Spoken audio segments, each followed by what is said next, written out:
여러분, 전셋값이 요동을 치고 있습니다. 이거 큰일입니다. 진짜 2년 전 임대차 3법이 7월 1일부터 시행이 됐잖아요. 그러면서 말입니다. 이제 2년이 끝나고 쉽게 말하면 계약갱신 청구권을 써서 이제 2년이 끝난 거예요. 그러면 여기서부터 이제 전세금이 쉽게 말하면 집주인 쪽으로 넘어간 거예요. 집주인이 얼마를 올릴 것인가 이런 게 이제 결정이 되는 그런 상황인데 그것도 5월달이잖아요. 2달 전에는 통보를 해야 되니까 지금 통보가 오는 전세값을 보면 놀랄 노짜입니다. 진짜 많이 오르고 있습니다. 여러분 이거 한번 보세요.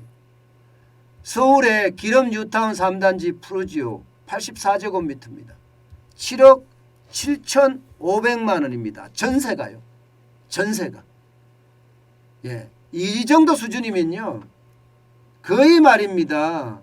거의 2년 전보다 3억이나 올랐습니다.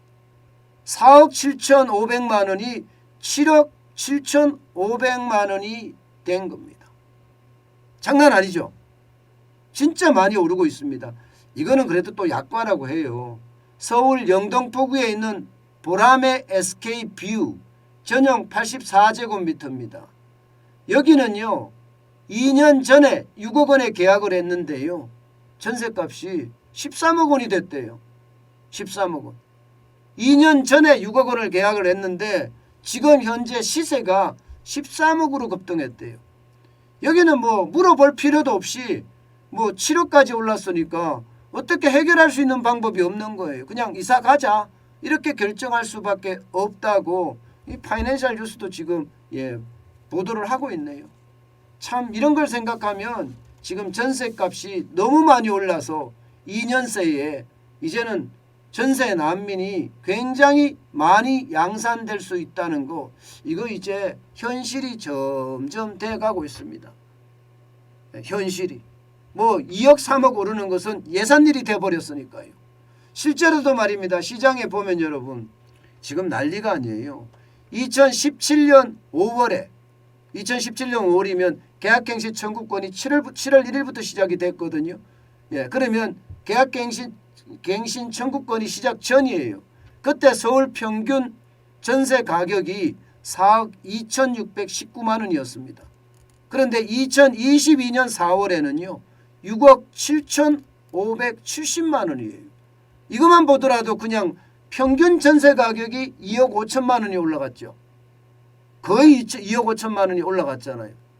그러면 서울 시내에 대부분이 다 이렇게 평균이 올라갔으니까 2억 5천만 원이 이거 감당할 수 있겠습니까?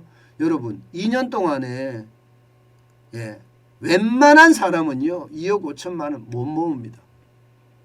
2년 동안에 진짜 건금 전략하면서 회사 다니면서 모으려고 그러면 한 2천만 원 3천만 원 모으면 진짜 많이 모을 거예요. 아니 좀 더 가서 한 4천만 원 5천만 원 모을 수도 있겠죠.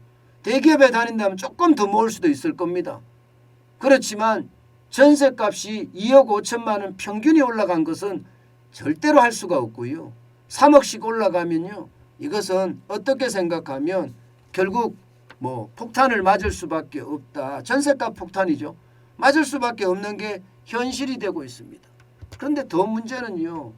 이게 전세에 대한 공급이 없어요. 전세에 대한 공급이.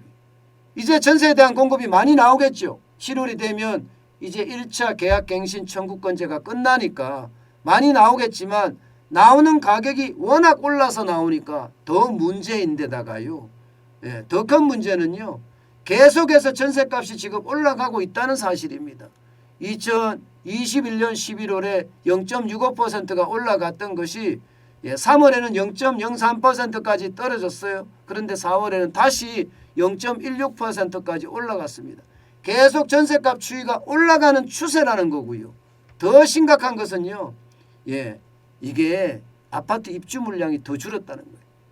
여러분 2020년 대비해 보면요. 2020년은 49,277가구예요. 5만 가구에 육박합니다. 그런데 2020년에 보세요. 2만 423가구입니다. 반토막이에요. 그러면 전세에서 나와서 다른 데로 옮기려고 해도 전세 물량이 적기 때문에 결국 서울에서 전세조차도 못 사는 그런 상황이 될 수 있다는 겁니다. 그만큼 상황이 굉장히 어려워졌다는 이야기예요. 상황이 굉장히 어려워졌다. 이런 걸 보면 여러분 전세 사는 사람들 입장에서는요. 지금 최악의 7월이 되고 8월이 되지 않겠느냐 하는 게 시장의 예측입니다. 그렇지 않으면 결국 말입니다. 전세는 전세대로 올려주고 또 월세로 전환하는 그런 상황까지도 계속 발생할 수밖에 없는 게 현실이 되고 있습니다. 그만큼 말입니다. 물량도 적고요. 입주 물량도. 게다가 가격도 많이 올라가고요. 그래서 결국 전세 시장에 품귀 현상이 일어납니다. 여러분 전세 시장에 품귀 현상이 일어나면 어떻게 될까요? 가격은요 더 올라갑니다. 이게 아무 대책도 그동안 취하지 않았거든요. 문재인 정부가 지난 5년 동안에 계약갱식 청구권과 같은 임대차 3법을 시행을 했지만 거기를 뭔가 부족한 부분을 해소할 수 있는 정책은 전혀 나오지 않았습니다. 그렇기 때문에 시장의 어떤 실패는 이어질 거고요. 그 시장의 실패가 결국 가격 폭등으로 나타날 겁니다. 저는 그래서 이미 뭐 3억을 올려달라, 뭐 심지어는 6억이 올랐다, 뭐 이렇게 이야기하는 것도 시장 실패의 원인이 이미 됐고요. 앞으로는 더 큰 시장 실패가 될까 사실 두렵습니다. 그런데 더 큰 시장 실패가 올 수도 있는 게 지금 현실입니다.